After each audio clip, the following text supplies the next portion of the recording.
Hello, everybody. Welcome back to the Inner Circle. I'm sorry for my absence over the last couple of days. As you probably know, I'm covering this fascinating story that's coming out of Switzerland and that involves prominent auction house, Omega, and an interesting network of individuals who are allegedly involved in inflating the prices in the market by manipulating, changing, and outright forging parts or holes of a number of watches to both benefit themselves and in the process also play around with the market equity of certain brands. So I expect much more to come out of it. I am covering another article by the same newspaper today in about an hour. But anyway, I just wanted to be here with you, make sure that I don't neglect you, and trust that I will make it up for you over the next couple of days by giving you more and more watch deals. I'm focusing on a category that I really like. I have always been fascinated with integrated bracelet watches. There's so many other examples, of course, but I had to home into what I can find in a good condition and at a value proposition. So hopefully this is something we can come back to down the line. And you might disagree in one or two instances what my interpretation of an integrated bracelet watch is, and that's okay. But I think those still appeal, those pieces that I'm going to present, all four pieces today, all appeal in some way to that aesthetic, even as they bring something unique of their own to the table. And we start with perhaps the most unique of them all. This is the Movado Astronic HS360. It features what is often called the most complicated Zenith El Primero chronograph movement, which makes it a triple calendar self-winding chronograph. The history between Movado and Zenith can be sometimes confusing, but is actually quite straightforward in the sense that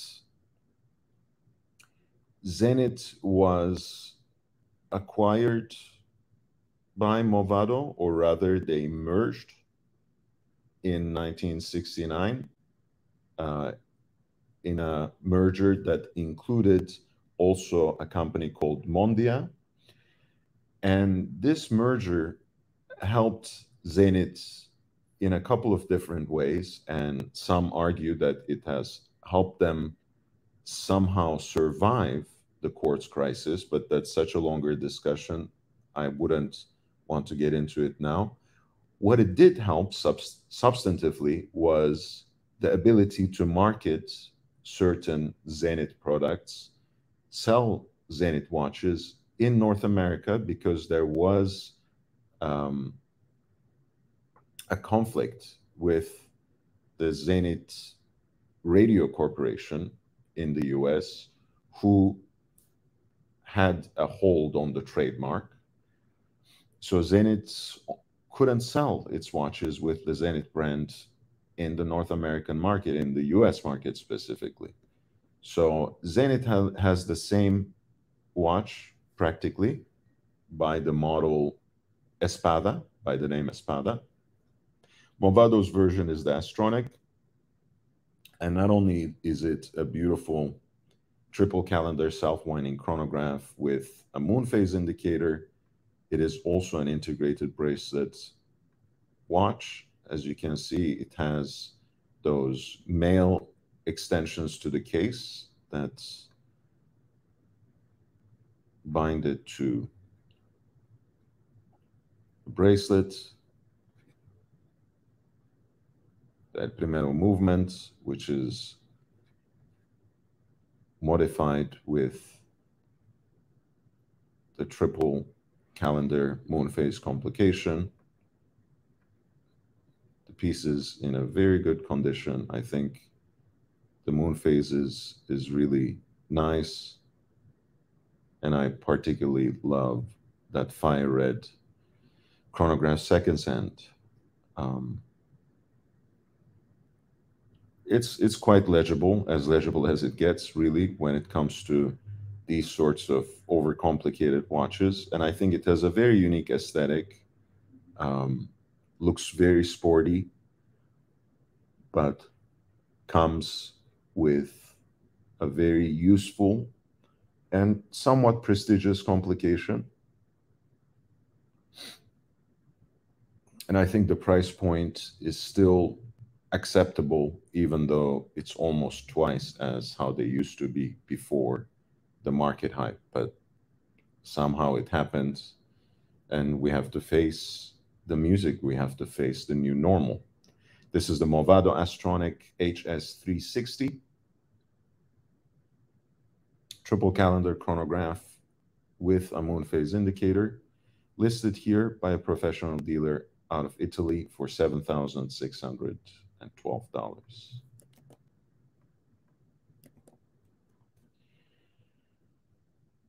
Next up, we have the Daniel Roth Le Sentier S117. This is actually a watch that was first released as a dress watch, as a watch that reflected the essence of the Daniel Roth brand after the acquisition by the Hourglass, Singapore-based watch dealers. They wanted a model that would sell well, that would present the quintessential values of the brand, what it brings to horology. And of course, Le Sentier name was chosen because it was the adopted hometown of Daniel Roth and the location of his workshop. Le Sentier is still today the watch manufacturer for Bulgari, which involved, of course, basically the merger of Gérald Janta's facilities and Daniel Roth's facilities after they were both bought from the Hourglass. Nowadays, of course, both Janta and Daniel Roth devolved from Bulgari and went to Louis Vuitton, and now they are in Louis Vuitton's La Fabrique du Temps manufacture. Following upon the release of the Le Sentier, the simple time and date watch by Daniel Roth in the Hourglass era, they also came up with an integrated bracelet version, which really doubles down on the double ellipse design, perhaps the most identifiable signature element of Daniel Roth's watches, immediately recognizable. Here you not only do you have the ellipsocurvix case, you also have it on an integrated bracelet, of which you have 4 of those distinctive double ellipse shapes in a row in every single link.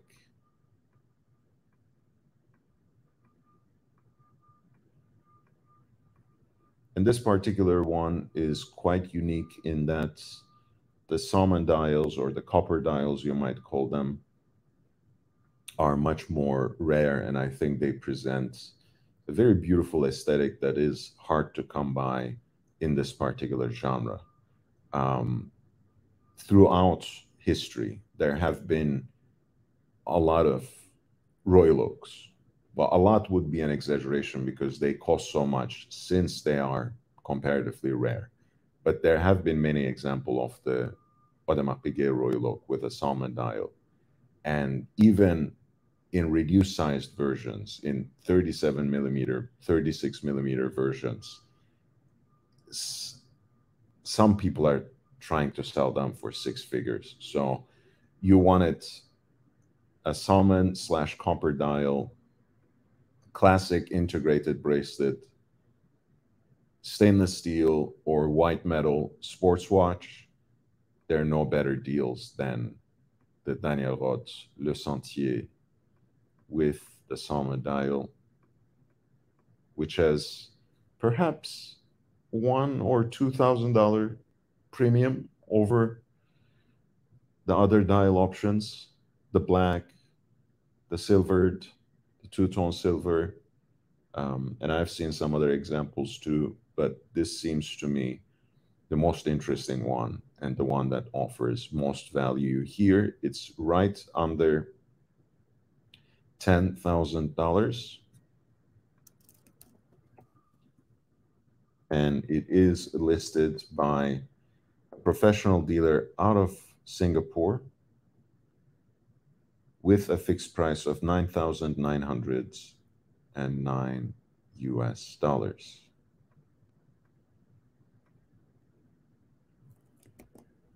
The third option is actually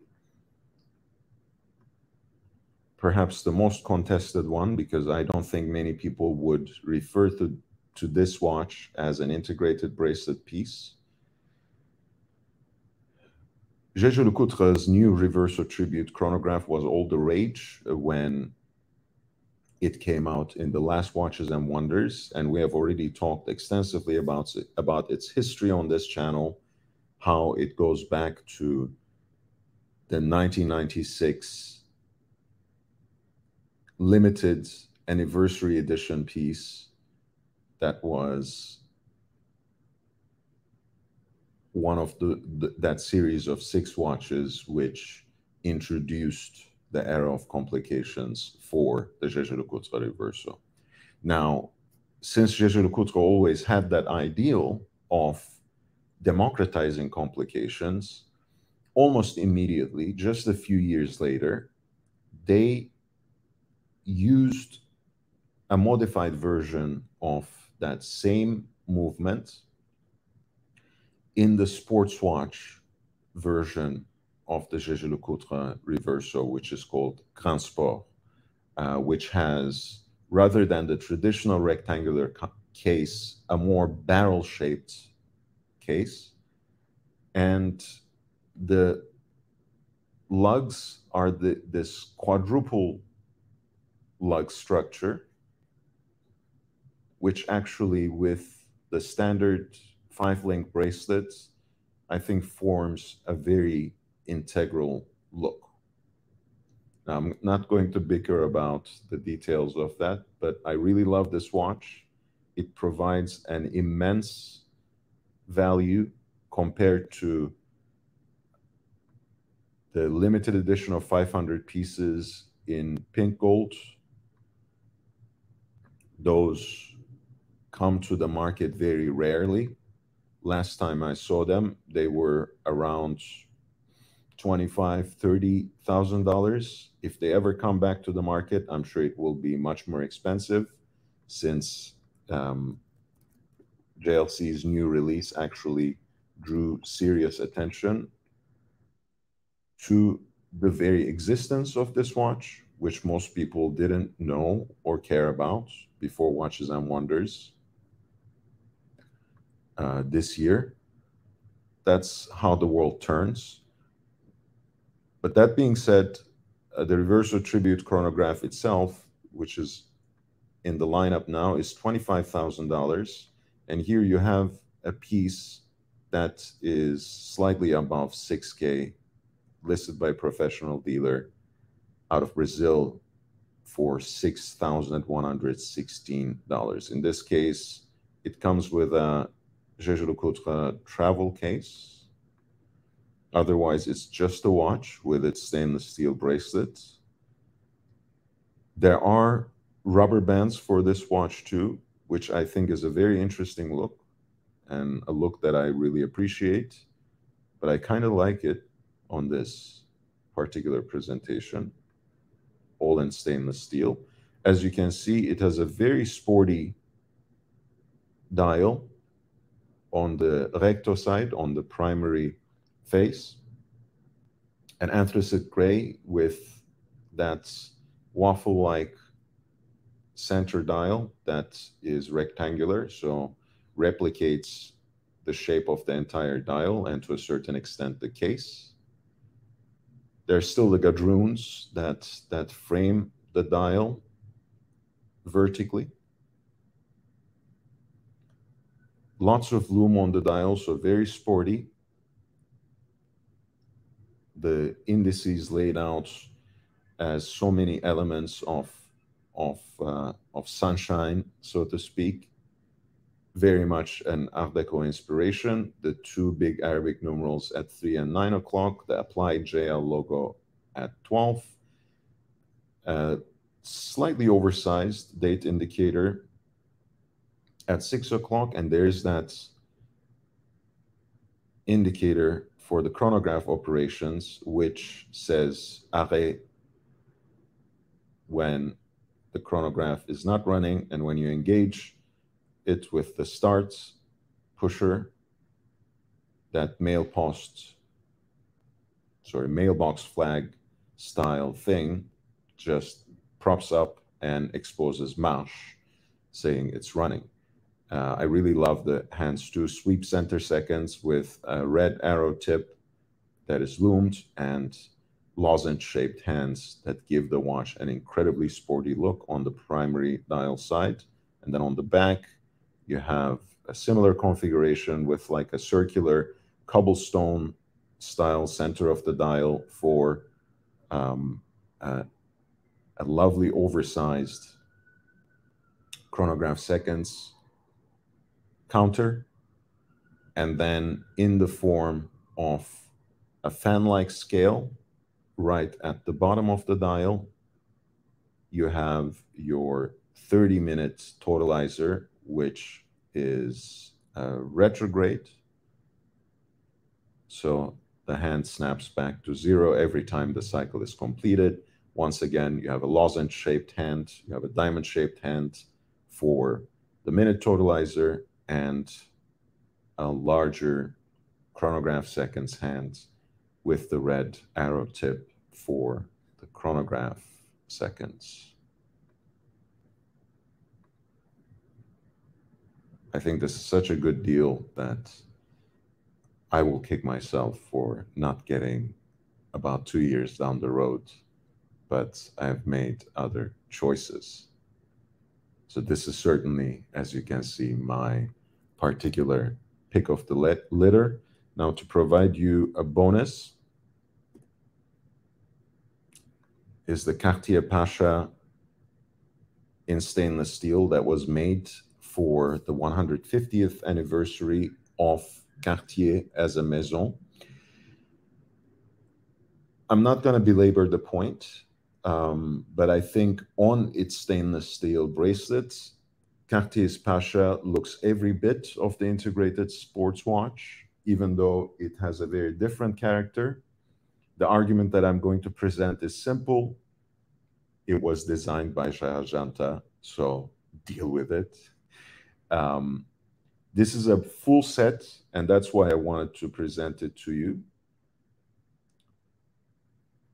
It has the grill, the grid-like protector for the dial, for the crystal, which actually is very easy to install and to take off thanks to this tool that is readily provided with the full set, outer packaging, the certificate of origin or warranty, all the accompanying product literature, as well as the centenary presentation box for Louis Cartier, 1847-1997.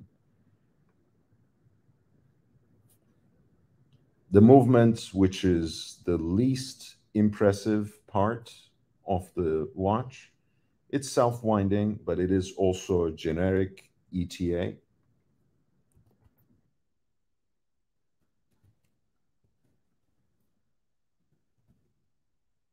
Quite literally, it's the most conspicuous ETA movement, 2892-A2, self-winding, very simple.